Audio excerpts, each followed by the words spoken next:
I'm Sharifah Hanan, who is the representative of JMSK Group from Polytechnic Ibrahim Sultan. The title of our project is TVET Educators.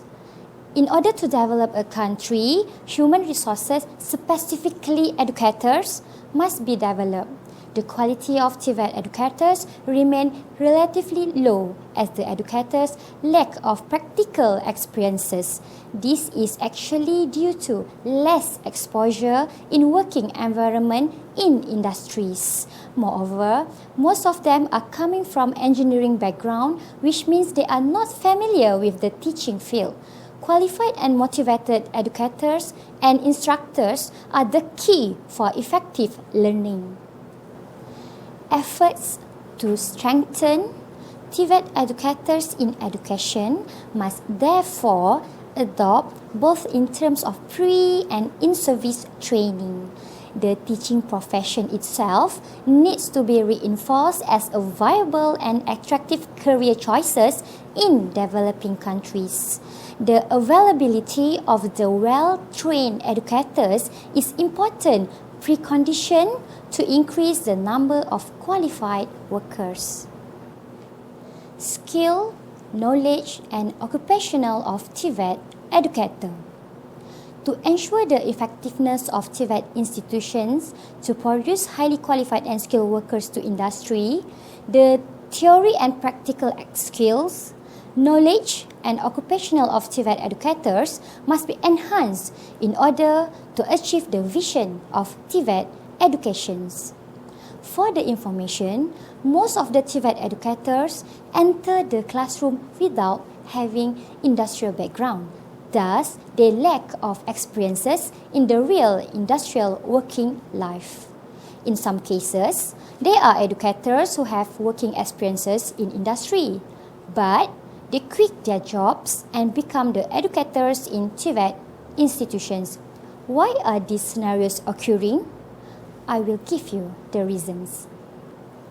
These scenarios are happening right now because most of the graduates join and become the educators in TVET institution right after they are graduated from universities, especially for those who got scholarship during their study. For example, Ministry of Education have provided the scholarship program called Scheme Latihan Tenaga Pengajar SLTP for qualified students in universities. For those who got this sponsorship during their study, they need to serve as educators in polytechnic or college community after their graduation. In my point of view, this program is a good effort by Ministry of Education in order to generate more educators who can contribute their knowledge from universities to TVET institutions. However, fresh educators will not have the opportunity to grab working experiences in industry. Lack of working experiences in industry means that they just depends on the theory and a little practical hand on what they have learned in universities. Bear in mind, the practical exposure from the lectures in the universities are not the same as the what really happened in industries. In TVET education, the educators must have at least some experiences in industries. Even with 1 year experience, I think it's already good enough to share their working experience to the students in what really happened in industry, because the industrial experiences are something that the student cannot see and read in their textbook. The TVET institutions also need to review several aspects of their current practices.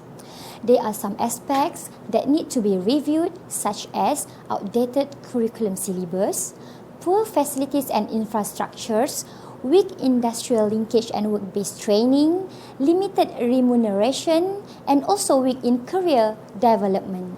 The TVET institution should have good industrial linkage with the industry that have similarity with the courses that being offered.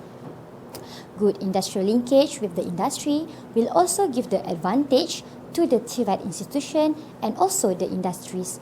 It is a win-win situation for the both parties.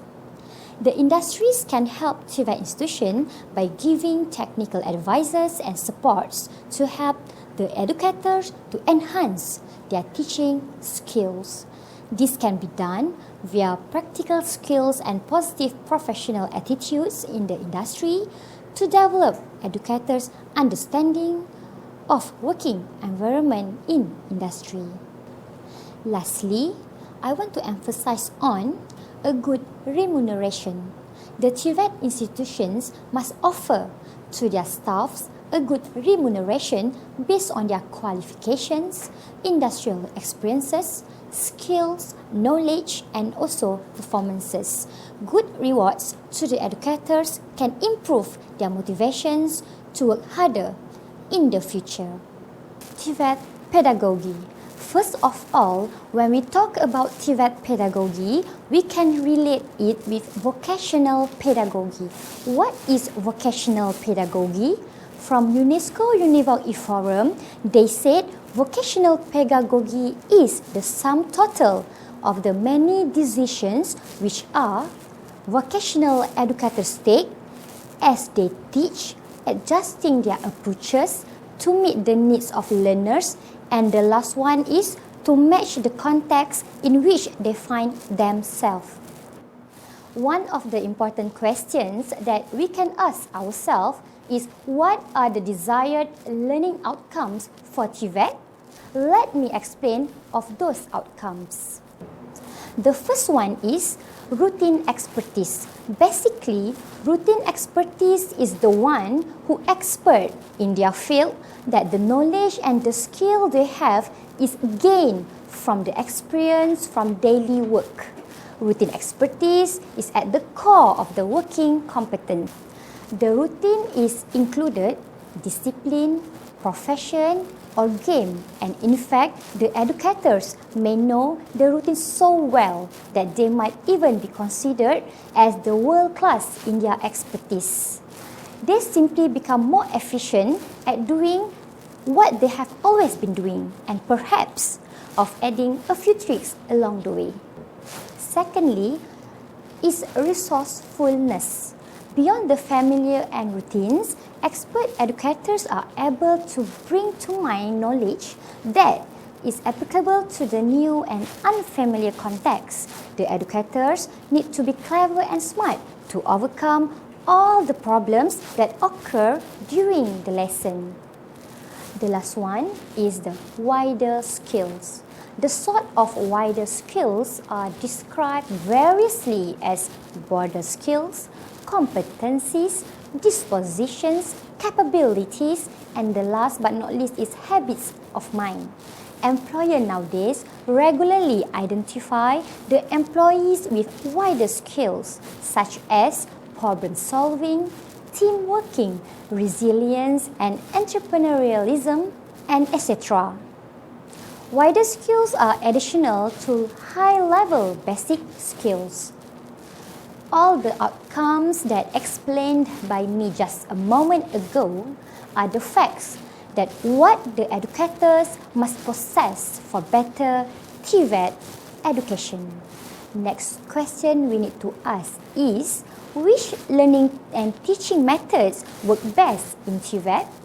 There are many differing approaches to constructing vocational learning.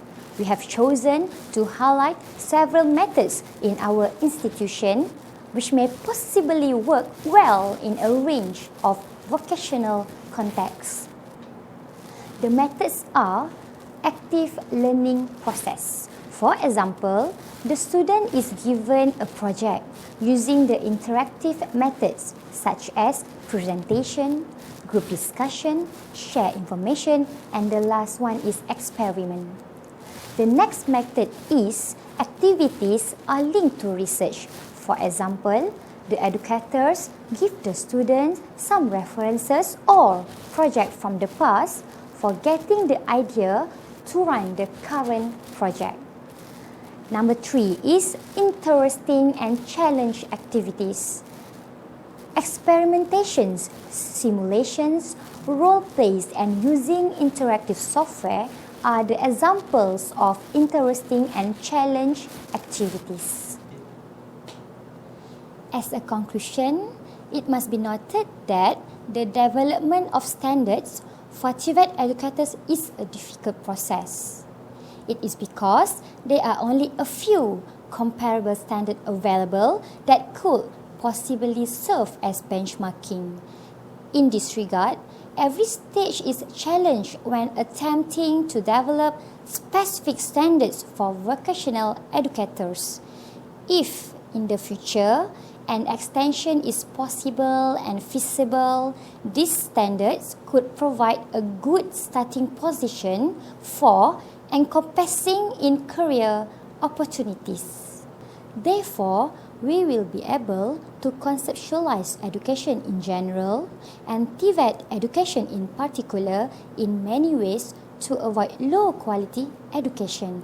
As a positive result, we will meet the knowledge demand of innovation and higher order excellence for TVET education.